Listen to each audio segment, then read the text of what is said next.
Cricket வரலாற்றுல one day matches ஆரம்பிச்சு 39 வருஷம் வரைக்கும் யாரும் டபுள் செஞ்சுரி அடிச்சது இல்லை தெரியுமா? 110, 120, 150 அடிச்சிருக்காங்க. கபில் தேவ் ஜிம்பாப்வேக்கு எதிராக 175 ரன் அடிச்சார். அதுக்கப்புறம் விவியன் ரிச்சர்ட்ஸ் ஒரு 183 அடிச்சார். அதுக்கப்புறம் ஒரு பாகிஸ்தான் வீரர் 190 மேல அடிச்சார். 39 ஆண்டு கால கிரிக்கெட் வரலாற்றுல யாருமே டபுள் செஞ்சுரி அடிச்சது இல்லை. ஆனா 39 வருஷம் கழிச்சு முறையா சச்சின் டெண்டுல்கர்னு ஒருத்தன் 200 ரன் அடிச்சான்.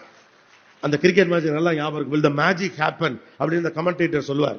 will that magic happen நடக்க போதான் நடந்துச்சு. ஆச்சரியம் என்னன்னா 39 ஆண்டு காலமாக ஒருத்தன் கூட அடிக்கல.